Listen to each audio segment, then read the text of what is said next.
اس کے نتیجے میں جو ایک ڈکلیئرڈ ڈکٹیٹر تھے ان کو اپنے اقتدار سے ہاتھ دھونا پڑے تھے. دیکھیں جی عدالتیں اپنا کام کیا کرتی ہیں, عدالتوں سے ہمیں انصاف ملا ہے, اور جس انداز سے دیکھیں جس طرح قانون کا مذاق اڑایا جا رہا ہے, جمہوریت کو ایک تماشا اور ڈرامہ بنا دیا گیا ہے, اور آئین پہ عمل درآمد روک دیا گیا ہے. یہ کب ہوا ہے کہ عدالتیں ضمانت دیں اور آگے سے گرفتاریاں ڈال دی جائیں؟ ابھی آپ صنم والا کیس آپ دیکھ لیں, عدالت نے کھل کے کہا ہے کسی مقدمے میں ان کی گرفتاری نہیں ہوگی. جی کیا کیا انہوں نے؟ ابھی بھی آج سنا ہے گجرانوالہ والوں نے ایک اور مقدمے میں ان کو ڈال دیا. لیکن جو آج ہو رہا ہے یہ پاکستان کی 76 سالہ تاریخ میں نہیں ہوا. اور اس وقت میں مثلا ایک مثال دیتا ہوں, جی مجھے بتائیں ونفیلڈ اپارٹمنٹ والا جو کیس تھا اور جو پاناما لیکس میں آیا وہ کس کا تھا؟ نواز شریف نے خود کہا کہ جی یہ ہیں ہمارے وہ رسیدیں اور ذرائع, پھر قطری خط لے آئے, پھر اس سے بھی مکر گئے. حسین نواز نے آ کر ٹی وی میں کہا الحمدللہ یہ ہمارے ہیں اور مریم نواز اس کی بینیفیشل ہونر ہے. لیکن سر نیب انہی کیسز کو عدالتوں میں پھر ثابت نہیں کر سکی, نیب تو پھر بیک آؤٹ کر گئی, جیسے شہزاد اکبر صاحب پیچھے سے ہٹے سب کچھ معاملہ وائنڈ اپ ہو گیا. سارا ایسی بات نہیں ہے, انہوں نے ثابت نیب نے کر دیا, سزا ان کو ہو گئی. لیکن یہ بے ایمان اور کرپٹ قسم کا جو سسٹم اس وقت چل رہا ہے, عدالت میں جب کیس تھا تو نیب نے جا کر کہا کہ ہمارے پاس کوئی ایویڈنس نہیں ہے, ہم اپیل واپس لیتے ہیں اور ان کی اپیل ایکسیپٹ کرنے پہ کوئی اعتراض نہیں ہے. اس سٹیٹمنٹ کو اٹھایا, عدالت نے ان کو بری کر دیا. جو سب سے بڑا ایمرجنگ چیلنج ہے, جو انسان ہے 9 مئی کے اندر عبوری ضمانت منسوخ ہو چکی, وہ مقدمات تیزی سے آگے بڑھ رہے ہیں. سب سے بڑا جو پولیٹیکل آپ کی ایک ریوائیول تھی سپریم کورٹ سے ہو چکی. اب پی ٹی آئی کی کیا حکمت عملی ہوگی بالخصوص 9 مئی کا وہ واقعہ جس کے بارے میں کہا گیا کہ قوم سے معافی مانگ لیں معاملات حل ہو سکتے ہیں؟ اگر قوم سے معافی مانگنے میں کیا حرج ہے, اس میں معافی مانگ کے اپنے آپ کو, اپنے سیاسی معاملات کو, ملک کو, قوم کی بہتری کے لیے سدھارا جائے, یا آپ سمجھتے ہیں کہ معافی کا حل نہیں ہے, کنٹیسٹ ہی کریں گے, بھلے سال لگے بھلے 2 سال لگے؟ 9 مئی وہ ڈرامہ تھا جو اسٹیبلشمنٹ اور یہ کٹ پتلی حکومت نے مل کے وہ بنایا اور عمران کو ایک ریاستی دہشت گردی کے ذریعے ہائی کورٹ سے اٹھایا. مجھے بتا دیں 9 مئی میں ان کے پاس ناقابل تردید شواہد موجود ہیں, تو عباس جیسے جج سرگودا میں جا کر وہاں کیوں ان کو اٹھایا, کیوں ان کے اوپر جس طرح کی ہراسمنٹ کریٹ کی ان کے ریڈر کو اٹھایا, کیوں ان کے ہاں جو کچھ ہو رہا ہے آج کل آپ کے سامنے ہی ہے. 9 مئی کو اسلام آباد ہائی کورٹ سے جس طرح ان کو اٹھایا گیا, جس طرح پرتشدد کاروائیاں کرائی گئیں, اور اس کے نتیجے میں آج تک ہمارا ایک ہی مطالبہ ہے, ہماری پٹیشن پینڈنگ ہے سپریم کورٹ میں. جی ہم نے کہا ہے جوڈیشل کمیشن بنائیں, کیوں نہیں بناتے؟ جی جو بندہ اس میں قصوروار ہے ان کو سامنے لائیں. نہیں شعیب شہید صاحب, جو اس دن 9 مئی کو جو آپ کے لوگوں کی ویڈیوز آئی ہیں جو کال دے رہے ہیں کہ گورنر ہاؤس پہنچے ہیں, ادھر جو جناح ہاؤس ہے وہاں پہنچ کے احتجاج کریں, وہ ساری چیزیں تو سامنے ہیں. کیا یہ سارا آپ کے لوگوں کو بھی حکمرانوں نے اور اسٹیبلشمنٹ کے لوگوں نے ورگلایا تھا سر؟ دیکھیں پہلی بات تو مجھے یہ بات بتا دیں, کیا سپریم کورٹ پارلیمنٹ سے زیادہ معتبر اور مقدس ہے؟ جناح ہاؤس ہو یا جی ایچ کیو ہو یا کوئی بھی جگہ ہو, مجھے بتا دیں کسی سڑک پہ کسی بلڈنگ کے سامنے احتجاج کرنا یہ کس پی پی سی کی رول کے مطابق, قانون کے مطابق؟ وہاں تو جلاؤ گراؤ ہوا اندر جا کے, وہاں کی فرنیچر توڑ پھوڑ کر دی گئی, کوئی بھی پرائیویٹ عمارت ہو, کوئی عمارت ہو. وہ جلاؤ گھراؤ کرنے والے وہ لوگ تھے جو ان کے پلانٹڈ تھے. یہی تو ہم کہہ رہے ہیں کہ اس کا آپ وہاں آپ کے رہنما موجود تھے سر, پی ٹی آئی کے لوگ وہاں موجود تھے. دیکھیں آپ ایک موجودگی کی بات کرتے ہیں, آپ 1000 بندے کا مجمع ہے, میں بھی اس میں کھڑا ہوں, آپ بھی کھڑے ہیں, مجھے بتا دیں اس میں ایک بندے نے جرم کیا ہے تو آپ پورے مجمع کو سزا دے دیں گے؟ یہ نہیں ہو سکتا. اس لیے تو ہم کہتے ہیں کہ اس کو آپ ایویلویٹ کرو. پچھلے دنوں حمزہ کیمپ میں, آپ کو پتا ہے حمزہ کیمپ والے کیس میں 9 مئی کو جب سپریم کورٹ میں میٹر کیا, انہوں نے کہا جی بتائیں کیا آپ کے پاس ایویڈنس ہے کہ جی لاہور کی اسپیشل برانچ کے ایک پولیس والے نے ایویڈنس دی ہے. اور آج یہ 9 مئی والے واقعات میں کون ہے جی گواہی ہے جی؟ کوئی 2 پولیس والے ہیں, انہوں نے گواہی دی ہے جی. 7 مئی کو انہوں نے ایک میٹنگ کی تھی خفیہ, انہوں نے کہا تھا جی وہاں احتجاج کرنا ہے عمران خان نے. بھائی آپ نے پولیس والا وہاں بیٹھا تھا اس میٹنگ میں. بالکل ٹھیک. چلو شعیب صاحب ادھر آتے ہیں, آپ معاملے کو کنکلوڈ کرتے ہیں. سر میرا سوال ہے کہ ابھی آپ نے کرپٹ سیاستدانوں سے بھی مذاکرات نہیں کرنے, اس حکومت کو بھی تسلیم نہیں کرتے, بانی پی ٹی آئی کہتے ہیں میں اسٹیبلشمنٹ کے ساتھ مذاکرات کروں گا, کیا جو اسٹیبلشمنٹ کے ساتھ مذاکرات آپ کے اگر نہیں ہوتے تو پھر معاملہ آگے کیسے بڑھے گا سر؟ آگے بڑھے گا انصاف کے تحت، قانون کے تحت، وہ ہم بڑھانے کی کوشش کر رہے ہیں. بالکل دیکھیں یہ تو کٹ پتلی ہیں، ان سے کیا بات کریں. فارم 47 کے بعد اب پیداوار ہیں، یہ ہارے ہوئے ہیں. اسلام آباد کی سیٹیں ہوں یا لاہور کی سیٹیں ہوں، اور جس طرح ان لوگوں نے انوار کاکڑ سے مل کے، الیکشن کمیشن سے مل کے، کرپٹ بیوروکریسی سے مل کے فارم 47 بنائے ہیں. ان سب کو پتا ہے، پورے پاکستان کو پتا ہے، پوری دنیا کو پتا ہے. لیکن مجھے آپ بتا دیں، جب افغانستان اور امریکہ کے درمیان لڑائی تھی تو کن دو طاقتوں کے درمیان بیٹھ کے مذاکرات ہوئے؟ جو اصل طاقتیں ہوتی ہیں ان کے درمیان ہوا کرتے تو ہیں. پھر آپ کا اسٹیبلشمنٹ کے ساتھ مذاکرات کے لیے کوئی اہتمام کروایا جائے سر؟ چاہتے ہیں کہ آپ آئین کے تابع ہیں، آپ آئین پہ عمل درآمد کریں، بالکل آپ ٹھیک. اپنی بیرکوں میں واپس جائیں، آپ اپنے سرحدوں کی حفاظت کریں. آپ کا کام پالیٹکس کرنا نہیں ہے. بالکل ٹھیک. آپ اگر کر رہے ہیں تو دیٹ از رانگ. بالکل ٹھیک. شعیب شہین وہ صاحب جس دن پیچھے ہٹ جائیں گے، یہ کٹ پتلیوں کی جرات ہی نہیں ہے کہ ایک دن بھی سٹینڈ کر پائیں. بالکل ٹھیک. شعیب شہین صاحب آپ نے وقت دیا، بہت شکریہ، اور آپ نے واضح کیا کہ پاکستان تحریک انصاف اپنے موقف پر قائم ہے کہ مذاکرات ہوں گے تو اسٹیبلشمنٹ کے ساتھ ہی ہوں گے، اور کسی اور کے ساتھ، سیاستدانوں کے ساتھ ہم بات کرنے کے لیے تیار نہیں. خیر صاحب، آپ سے میں کنکلوڈنگ ریمارکس دینا چاہوں گا. 72 گھنٹوں کے اندر 2 بڑے فیصلے، انصاف کی دیوی پی ٹی آئی پر مہربان. کیا پی ٹی آئی کی مشکلات آہستہ آہستہ ختم ہونے جا رہی ہیں اور یہ مقدمات بلا وجہ ختم ہو رہے ہیں، یا صرف جس طرح شعیب شہین صاحب نشاندہی کر رہے تھے کہ نہیں یہ قانون اور انصاف کا بول بالا ہوا ہے اور اس لیے معاملات بہتر ہو رہے ہیں؟ آپ کیا دیکھتے ہیں اس ساری ڈیولپمنٹ کو، کس نگاہ سے؟ بٹی صاحب، ابھی تو یہ جو پی ٹی آئی والے ابھی خوشیاں منا رہے ہیں، کل انہوں نے مٹھائیاں بھی کھا لی تھی. میرا ماننا یہ ہے کہ ابھی عشق کے امتحان اور بھی ہیں. یہ معاملہ اتنی آسانی سے سلجھنے والا نہیں. اور دوسری بات، جو مقدمات ختم ہو رہے ہیں، آپ پاکستان کی ہسٹری کو اٹھا کر دیکھ لیں بٹی صاحب. یہاں جو مقدمات بنتے ہیں وہ بلا جواز نہیں بنتے. ٹھیک. ان کی کچھ نہ کچھ وجوہات ہوتی ہیں جن کی بنیاد پر مقدمات بنائے جاتے ہیں. درست ہے، یہ غلط ہے، یہ الگ بات ہے. یہ ایک بحث لیدہ ہے کہ وہ کیوں آپ نے جرم کوئی اور کیا، مقدمہ کوئی اور بن گیا. لیکن وہ مقدمات کی کچھ نہ کچھ بنیادی وجوہات ہوتی ہیں، کچھ رویے ہوتے ہیں، کچھ وجہ کے بغیر نہیں بنتے. لیکن ایک اور بھی بات بتا دوں آپ کو بٹی صاحب، جب مقدمات ختم ہوتے ہیں تو اس کی بھی کوئی وجہ ہوتی ہے کہ پاکستان تحریک انصاف کی جو مشکلات ہیں، کیا آنے والے دنوں میں وہ بھی تیزی کے ساتھ کم ہوں گی، یا بانی پی ٹی آئی کے جو معاملات ہیں، جو ان کے کیسز ہیں، ان کے لیے وہ مزید بے پناہ مشکلات کا کیا وہ باعث بن سکتے ہیں؟ یہ معاملہ آخر کس طرح نمٹے گا، اس کے اوپر آنے والے دنوں پر گفتگو کا سلسلہ جاری رکھیں گے. ناظرین، یہاں پر ایک بریک لیں گے اور بریک کے بعد بات کریں گے کہ پاکستان کی معاشی صورتحال، پاکستان کا بینکنگ سیکٹر اور پاکستان کے توانائی کے شعبے کے اندر جو مسائل ہیں ان سے نمٹنے کے لیے کیا اقدامات کیے گئے اور ان کے اب تک کیا ثمرات ملے ہیں، اس کے اوپر بات کریں گے. بریک کے بعد ہمیں جوائن کریں گے صدر بینک آف پنجاب ظفر مسعود صاحب. یہاں پر بریک لیں گے، اسٹے ود اس.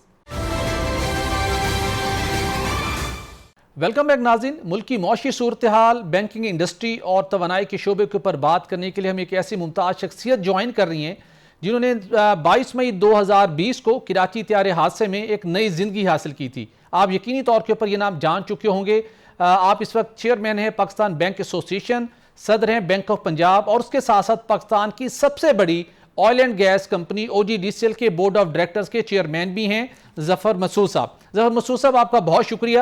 آج کے پروگرام میں ہم جہاں پر آپ سے بینک آف پنجاب کے حوالے سے بھی بات کریں گے، پاکستان کی معیشت کے حوالے سے بھی بات کریں گے، او جی ڈی سی ایل کے حوالے سے بھی آپ سے کچھ کویسچنز پوچھیں گے. لیکن اس وقت ایک بڑا ہاٹ ٹاپک ہے، بہت سے سوالات اٹھتے ہیں اور عوام کے اندر بھی کافی امبیگوٹی ہے، چونکہ آپ چیئرمین پاکستان بینک ایسوسی ایشن بھی ہیں، اور کہا یہ جاتا ہے کہ پاکستان کے بینکس بہت ہیوی پروفٹ کما رہے ہیں اور وہ گورنمنٹ کو بہت آسانی سے بورنگ کرتے ہیں، بانڈز خریدتے ہیں اور منافع ہے جس کی کوئی حد نہیں ہے. لیکن یہ بینکس ٹیکس ادا کرنے کو تیار نہیں ہے. اس کی تھوڑی سی ہمیں بتائیے گا کہ اصل حقیقت ہے کیا؟ بہت شکریہ سہیل صاحب، آپ نے مجھے موقع دیا کہ میں آپ کے پروگرام میں آؤں. I am a great admirer of your programme. I keenly follow your analysis. اور بہت شکریہ جی ٹی وی کا بھی، جنہوں نے آج اس کو پورے کو آرگنائز کیا، میرے اور آپ کے اس ڈسکشن کو. آپ نے بڑا اچھا موضوع چھیڑا ہے سہیل صاحب. This is a hot topic and it's been under discussion in media lately. ایک تو میں پہلے کلیریفائی کر دوں سہیل بھائی کہ the fact of the matter یہ ہے کہ لاسٹ ایئر بھی بینکوں نے 650 بلین روپے کا ٹیکس دیا تھا. 650 ارب 600 بلین روپے کا ٹیکس پوری انڈسٹری نے کیومولیٹیولی دیا تھا. اور بینکس جو ہیں ان پہ جو ٹیکس کا ریٹ ہے وہ پاکستان میں ہائیسٹ ہے for any industry. And in the region بھی اگر ہم بینکنگ انڈسٹری کو دیکھتے ہیں تو اس میں بھی ہائیسٹ ریٹ جو ہے وہ پاکستان بینکنگ انڈسٹری کا ہے. So these facts very much exist. جو یہ پورا ڈسکشن شروع ہوا تھا اباؤٹ دا ٹیکسیشن کے بارے میں وہ تھا ایسٹ ڈپازٹ ریشو کے اوپر جو ٹیکسیشن تھا. دیکھیے ہمیں کوئی اعتراض نہیں ہے اپنی انکم پہ ٹیکس دینے پہ, جس طرح میں نے آپ کو بتایا کہ ہم نے پچھلے سال بھی 650 بلین ٹیکس دیا تھا اور اس سال بھی انشاءاللہ تعالیٰ اس سے زیادہ ٹیکس دیں گے. اور ہم ہمیشہ کمیٹڈ رہتے ہیں کہ نہ صرف ہم خود اپنی انکم میں سے ٹیکس دیں مگر ہمارے امپلائیز بھی جو ہیں ان کی سیلریز میں سے بھی ہم جینونلی کنٹریبیوٹ کریں without cutting any corners possible in the towards the exchequer. Plus as a collection agency ہم اپنے کسٹمر سے بھی ٹیکس کلیکٹ کرتے ہیں اور وہ ایکسچیکر میں جمع کراتے ہیں. یہ سب کچھ ہم فری آف کاسٹ کرتے ہیں.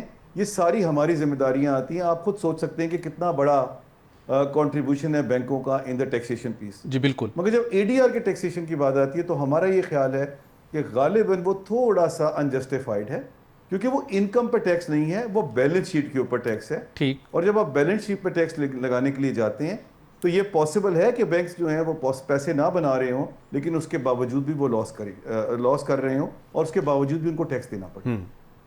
تو ہم یہ سمجھتے ہیں کہ آپ انکم پہ ہم سے ضرور ٹیکس لیجئے, ہم کنٹریبیوٹ کرنے کو تیار ہیں, لیکن ساتھ ساتھ یہ بھی ضرور خیال رکھیے کہ کوئی آپ ایسی ٹیکسیشن نہ کریں کہ جو ہمارے لیے انجسٹیفائڈ ہو.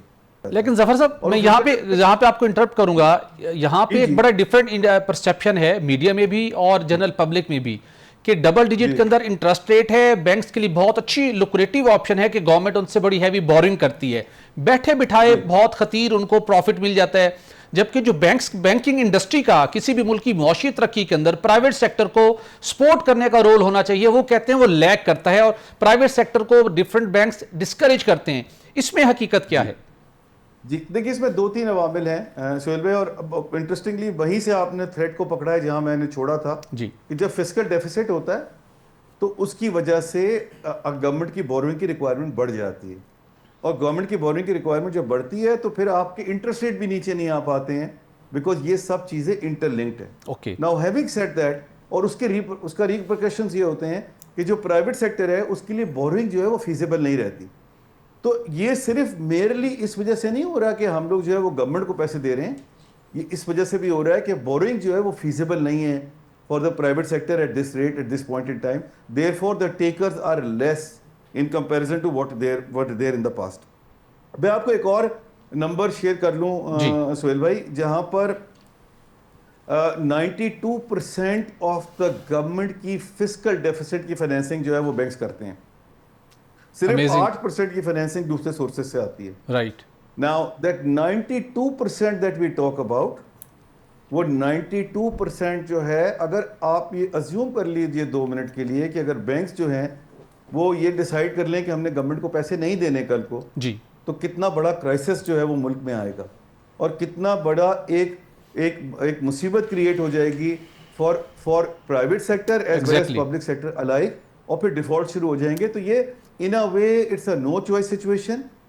ہم تو چاہتے ہیں کہ ہم پرائیویٹ سیکٹر کو لینڈ کریں, ہماری یہ خواہش ہے کہ ہم پرائیویٹ سیکٹر کو لینڈ کریں کیونکہ پرائیویٹ سیکٹر میں ہمارا مارجن جو ہے وہ ہمیشہ بہتر ہوتا ہے in comparison to public sector. بالکل ٹھیک. ظفر صاحب یہ بتائیں کہ ابھی جو ہم ملک کی معیشت کی جہاں تک بات کی جاتی ہے اور روپے کی قدر کے حوالے سے کہا جاتا ہے کہ ہم ویسے تو بینکرپٹ ہو چکے ہیں لیکن عارضی کو ارینجمنٹ کیے گئے ہیں. آپ اپنے تجربے کی روشنی میں بتائیے کہ اس وقت ملک کی معیشت کہاں کھڑی ہے اور کیا روپے کی قدر میں بہتری کے کتنے امکانات موجود ہیں آنے والے دنوں میں؟ بہت شکریہ غازی صاحب, بڑا اچھا سوال پوچھا آپ نے. دیکھیے ایک تو بات یہ ہے کہ کوئی بینکرپسی وغیرہ کا خطرہ نہیں ہے. ہم محیث القوم جو ہے نا ذرا زیادہ کرٹیکل رہتے ہیں اپنے بارے میں. جی بالکل. ہمیں ذرا تھوڑا آبجیکٹیولی چیزوں کو دیکھنا چاہیے. ہم ذرا زیادہ ہم اپنے ساتھ بھی بڑے ہارش ہیں اور اپنے ملک کے ساتھ بھی بڑے ہارش ہو جاتے ہیں ایٹ ٹائمز, انفارچونیٹلی. اور میں کیوں کہہ رہا ہوں کہ اس کا ڈر نہیں ہے, بیکاز آج ہی صبح ایک تو میں آپ کے توسط سے پوری قوم کو ایک مبارکباد دینا چاہتا ہوں کہ آج صبح ہی ہمارا جو ہے وہ IMF کا اگریمنٹ ہو گیا ہے اگلا. Obviously it's a starting point for a very long and and difficult journey for implementation of these difficult decisions, but for the revival and growth of the economy as well.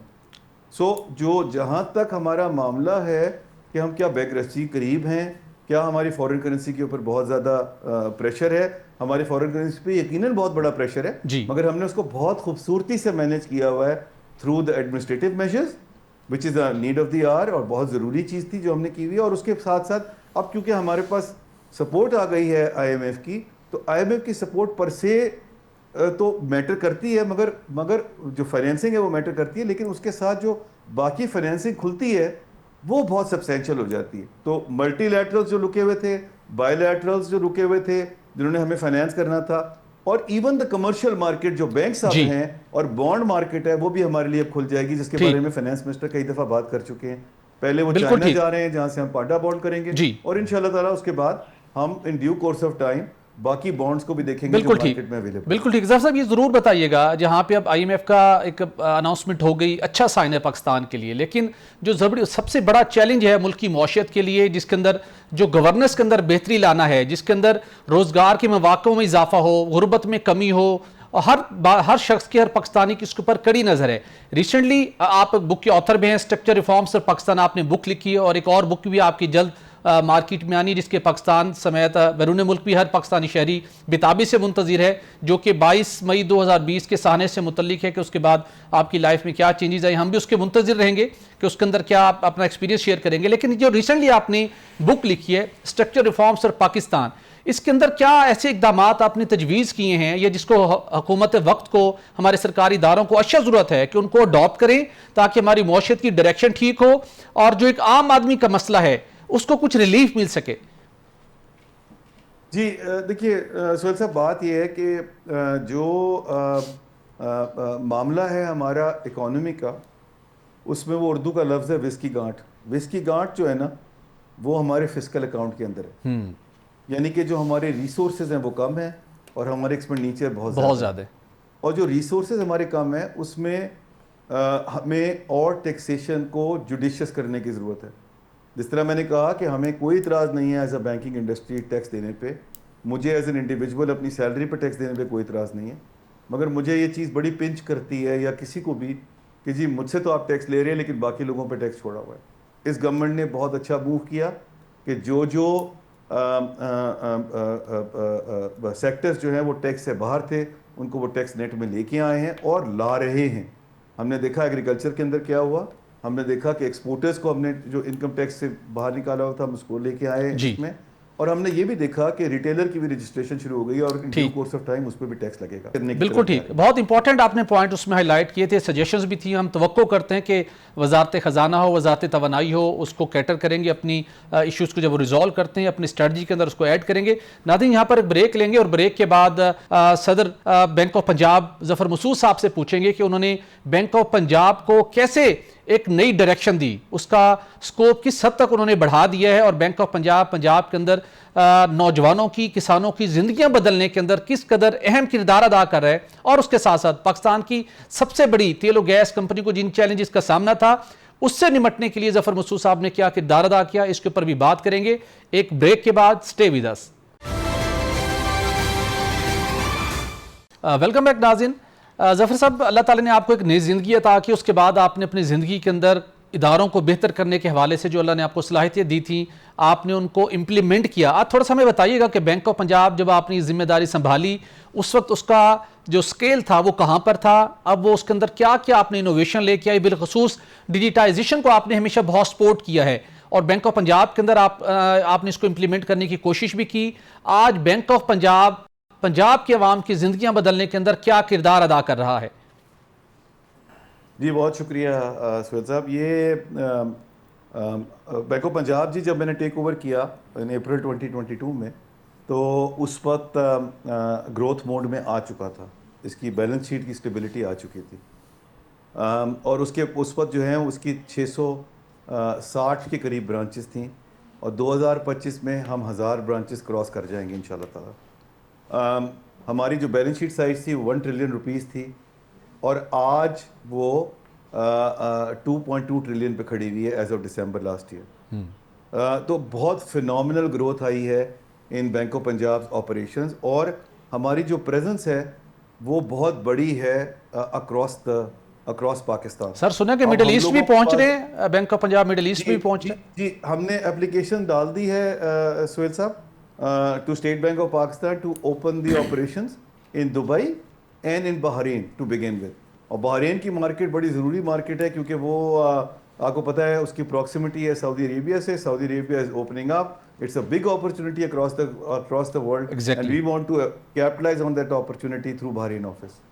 تو ان شاء اللہ تعالیٰ اب جو اگلا step ہے وہ یہ ہے کہ اس سال کے آخر میں, اگلے سال کے شروع میں ہم انٹرنیشنل بھی چلے جائیں گے. تو یہ بہت میجر اسٹرائڈس ہیں جو ہم نے اچیو کیے ہیں اس بینک آف. یہ تو آپ نے بتایا نا کارکردگی کے حوالے سے. یہ بتائیں کہ جو پنجاب بینک ہے سر ظفر صاحب, وہ کسانوں, نوجوانوں اور یہ جو فلاحی جو منصوبے ہیں اس پر کس حد تک کام کر رہا ہے, اس حوالے سے ذرا بتائیے. جی بہت شکریہ آپ نے اس کی اپرچونٹی دی. دیکھیے اس میں ہم لوگ جب میں نے ٹیک اوور کیا ہے تو اس وقت تک ہم لوگ اتنا زیادہ ایگریکلچر اور ایس ایم ای بزنس میں ایکٹیو نہیں تھے, نہ ٹیکنالوجی سائٹ پہ تھے. اس وقت لاسٹ 2 سال میں ایس ایم ای میں وی آر نمبر 1 بینک, اور ہمیں تمام ایوارڈ ملے ہیں لوکل اور international in the last 2 years related to S M E. بلکہ آئی ایف سی نے ہمیں ایک انٹرنیشنل فورم ہے, we are the only bank in the world جس کو انہوں نے پاکستان سے پک کیا ہے to be part of that forum. And اس کی ایک کانفرنس بھی ہو رہی ہے جس میں میں یا میرے کوئی کولیگ جو ہے ضرور پارٹیسپیٹ کریں گے پاکستان کی طرف سے ان سپٹمبر. ایگریکلچر سائڈ کے اوپر we are one of the highest financing banks, اور اسٹیٹ بینک نے وہ ریکگنائز کیا as the mid size bank, we were the number 1. But ایک جو بڑی امپورٹنٹ ایلیمنٹ ہے جو ابھی ہوا ہے وہ یہ کہ کسان کارڈ اور لائف سٹاک کارڈ کے بارے میں آپ نے سنا ہوگا. جی اس میں 75 بلین روپے کی فائنینسنگ کسان کارڈ میں ہے, اور تقریباً 25 بلین کی فائنینسنگ, تقریباً 100 سے 125 بلین کی فائنینسنگ جو ہے وہ ہم لائف سٹاک میں اور ایگریکلچر میں کریں گے with the support of government of Punjab. Good governance کے حوالے سے جو آپ نے انیشیٹو لیے اس کو امپلیمنٹ کرنے کے اندر جو ڈیجیٹل پروگرام تھا, جو ڈیجیٹائزیشن تھی, اس نے سر کتنا امپورٹنٹ رول پلے کیا, اور اس کی جو آؤٹ کم ہے وہ کیا دیکھتے ہیں آپ؟ بہت ضروری عمل تھا وہ. ڈیجیٹائزیشن جو ہے وہ میک شور کرتا ہے کہ جو ٹرانسپیرنسی ہے ڈیسیشن میکنگ میں وہ آ جائے. فار ایگزامپل یہ کسان کارڈ کے اندر ہی آپ دیکھ لیجئے, یہ پورا ڈیجیٹائز ہے اینڈ ٹو اینڈ. اس کے اندر کہیں ہیومن انٹرونشن نہیں ہے, کہیں کوئی کاغذ نہیں ہے. یہ وہ ایپلیکیشن بھی جو دیتا ہے وہ ٹیکنالوجی کے تھرو دیتا ہے, اور اس کی سکور کارڈ اسیسمنٹ بھی ٹیکنالوجی کے تھرو ہوتی ہے, اور پھر وہ اپروول آتا ہے. ہم نے ٹیکنالوجی کی مد میں بہت میجر اچیومنٹس کی ہیں ان دا لاسٹ 3 ایئرس. ہم نے کریڈٹ کارڈ لانچ کیا ہے, ہم نے ایکوائرنگ بزنس لانچ کیا ہے, ہم نے اپنی ایپ جو ہے اس کو اپ گریڈ کیا ہے, ہم نے 1 ملین کنزیومر کو ڈیجیٹل احاطے میں لے کے آئے ہیں. ہمیں بائی دا وے ابھی بی ایس پی کا کے 3 کلسٹر مل گئے ہیں, 20 لاکھ لوگوں کو پیمنٹ بینک آف پنجاب کے تھرو ہو رہی ہے. By the way out of 9.4 million B S P کا کنزیومر بینیفیشریز. جو پی ایس پی اے ہے وہ ہمیشہ سے ہم کرتے رہے ہیں, وہ بھی تقریباً 15 سے 20 لاکھ کے درمیان وہ ہیں. اور ابھی ہمیں نادرا نے کا جو گیٹ وے ہے, جتنی بھی پیمنٹ اب آپ کی نادرا کے تھرو ہوگی وہ بینک آف پنجاب کے تھرو جائے گی. وہ گیٹ وے کا ایوارڈ بھی ہمیں ہی ملا ہے, اور اب کسان کارڈ کے پاس 5 لاکھ کسان جو ہیں وہ اور ڈیجیٹل سسٹم پہ آئیں گے. بالکل, تو سولر پروگرام بھی اسی پیٹرن پہ ہوگا ڈیجیٹائز سسٹم کے ذریعے. 100% every thing is totally digitised. بالکل ٹھیک, یہ بڑا اچھا انیشیٹو ہے ڈیفینیٹلی, جس سے شفافیت اور میرٹ کو بھی فروغ ملے گا, اور لوگوں کی گریونسز ہیں وہ ڈیولپ نہیں ہوں گی, اور ہوں گی تو ڈیفینیٹلی ان کو ایڈریس کرنے کا موقع ملے گا. تھوڑا سا آگے بڑھتے ہیں. ظفر رسول صاحب, آپ نے ایک ٹائم کے اندر 3 اہم ذمہ داریاں سنبھالی ہوئی ہیں.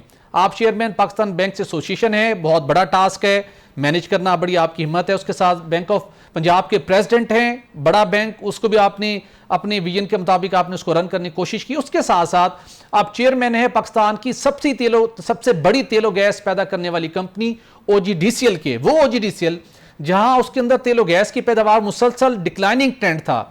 اب اطلاعات یہ آ رہی ہیں کہ کچھ آپ نے کوئی اسٹریٹجی بنائی, کوئی بورڈ نے پالیسی دی, اپنا ویژن دیا, تو اس کو صورتحال کچھ قدرے بہتر ہوئی ہے.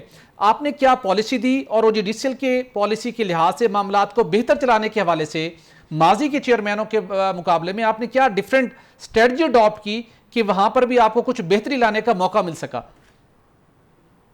جی سہیل صاحب, دیکھیے ایک تو بڑا امپورٹنٹ امر یہ ہے جس طرح میں نے آپ بینک آف پنجاب میں کہا کہ ایک روبس گورننس سسٹم ہونا چاہیے اور اس میں ٹرانسپیرنسی ہونا چاہیے, سب کو بلیف ہونا چاہیے اس کے اوپر.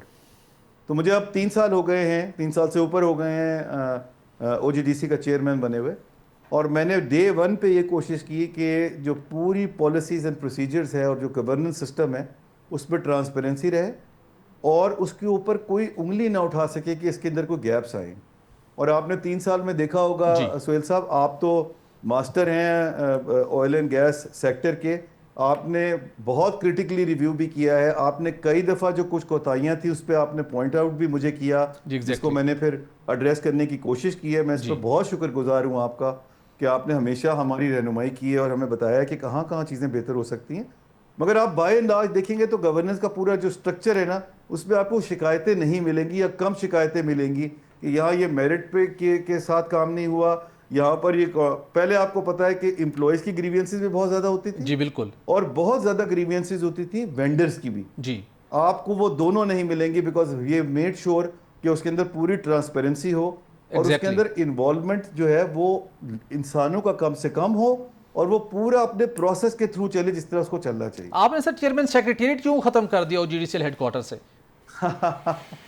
نہیں دیکھیں, بات یہ ہے کہ اس کے پیچھے ایک بڑا امپورٹنٹ ایک میسج تھا. جی, وہ بات یہ ہے کہ جب آپ سیم بلڈنگ کے اندر جہاں پر ایم ڈی بیٹھتا ہے وہاں چیئرمین کا آفس بنا دیتے ہیں, تو by very virtue of the presence of the chairman in the same building M D کی جو پوزیشن ہے وہ ڈائلیوٹ ہوتی ہے, کیونکہ بیس پر protocol M D has to come to the chairman, not other way around.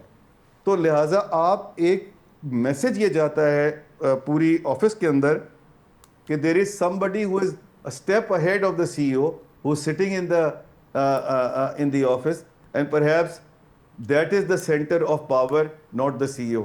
سو ایک تو میں وہ میسج کو بالکل ختم کرنا چاہتا تھا اور سیدھا کرنا چاہتا تھا. گڈ, یہ ضرور ایڈ کیجیے گا اس کے ساتھ, او جی ڈی سی ایل کی آئل اینڈ گیس کی پروڈکشن کچھ سالوں میں ڈکلائننگ ٹرینڈ کی طرف تھی اور کوئی فردر ایڈیشن نہیں ہو پا رہی تھی, جو کہ ڈپلیشن کا ٹرینڈ تھا. آپ نے انڈیجنائزیشن کی ایک ویژن دیا, پالیسی دی. M D O G D C L Ahmed یاد لق صاحب نے اس پالیسی کو امپلیمنٹ کرنے کے حوالے سے اوور آل کمپنی کے معاملات کو کس طریقے سے رن کیا, ان کی پرفارمنس کو اور کمپنی کا جو پالیسی کا آؤٹ پٹ تھا اس کو کس نگاہ سے دیکھتے ہیں آپ, اور اس کے کیا ریزلٹس رہے؟ دیکھیے, احمد حیات لق صاحب جو ہے نا, ان کے آنے کے بعد سے بہت مٹیریل فرق آیا. تقریباً 1.5 سال سے وہاں پر ہیں, اور آپ نے یہ دیکھا ہے کہ یہ جو ٹرینڈ ہے یہ ٹرن ہوا ہے 1.5 سال میں ہی پورا کا پورا, بیکاز یہ جو پورا ایفرٹ تھی of optimization of our existing fields, جو ایفرٹ تھی آف انکریزنگ آر پروڈکشن, وہ ساری کی ساری اسپیئر ہیڈ کی ہیں احمد حیات لق صاحب نے خود, اور اس کو وہ آگے لے کے چلیں. ہم نے صرف پیچھے کھڑے ہو کے ان کی ہیلپ کی ہے, ان کو سپورٹ کیا ہے, اور ان کو ہر جگہ پہ ہم نے گائیڈنس دی ہے جہاں جہاں انہوں نے ہم سے گائیڈنس مانگی ہے کہ کس طرح یہ سب چیزیں بہتر ہو سکتی ہیں, اور اس کا رزلٹ آپ کے سامنے آ رہا ہے. بالکل ٹھیک, اور اس پہ انشاءاللہ تعالیٰ آپ دیکھیں گے کہ اور بہتری آئے گی ہمیں یہ اپنی پروڈکشن کو بڑھانے میں. بالکل ٹھیک, ہم دعا گو ہیں کہ ڈیفینیٹلی بہتری ہے, اور اس کے ساتھ ساتھ آپ نے خود جی ایک چیز اور گورننس کے اینگل سے آپ کو بتا دوں, آپ کو اس بات کا اچھی طرح اندازہ ہے کہ جب سے میں چیئرمین بنا ہوں, خیر میں پہلے بورڈ پہ بھی تھا تب تو نہیں, لیکن چیئرمین بننے کے بعد مجھے بہت لوگوں نے اپروچ کیا ہے, میں آج تک نہ کسی سروس پرووائڈر سے ملا ہوں, میں آج تک نہ کسی وینڈر سے ملا ہوں, اور نہ میں آج تک کسی امپلائی یا آفس بیرر سے ملا ہوں, کیونکہ یہ میرا مینڈیٹ نہیں ہے. بالکل ٹھیک, یہ مینڈیٹ ہے چیف ایگزیکٹو کا, اور سی او جو ہے اس کی رسپانسبلٹی کو کرنا. ہاں میں ضرور سروس پرووائڈر سے یا وینڈر سے ملتا ہوں, اگر ملنے کی ضرورت پڑتی ہے تو وہ بھی میں مینجمنٹ کی ریکویسٹ پہ ان کے ساتھ ملتا ہوں, ادروائز پرنسپلی اسپیکنگ یہ میرا کام نہیں ہے. بالکل ٹھیک, ظفر صاحب بالکل درست کہا آپ نے, اور اسپیشلی آپ نے گورننس کے اندر جو ایک بہترین آپ نے ایک ایگزامپل سیٹ کی, اور اس کے ساتھ ساتھ جو ریزلٹ اورینٹیڈ رہتے ہوئے آپ نے جس طرح ڈیلیور کیا ہے, ڈیلیور کرتے اور آپ نے ایک ایسا ٹریک ریکارڈ اسٹیبلش کیا جس سے ہم توقع کرتے ہیں کہ دیگر کمپنیاں اور اس کے ساتھ ساتھ دیگر انڈیویجولز بھی اس کو فالو کرتے ہوئے اپنے اپنے اداروں کے اندر ایفیشنسی کو بہتر بنانے میں اور ریزلٹ اورینٹیڈ ہونے کے اندر اس سے لرن کر سکیں گے. ناظرین, یہاں پر پروگرام کا وقت ختم ہو جاتا ہے, اجازت دیجیے, کل ہوگی دوبارہ ملاقات. اللہ حافظ.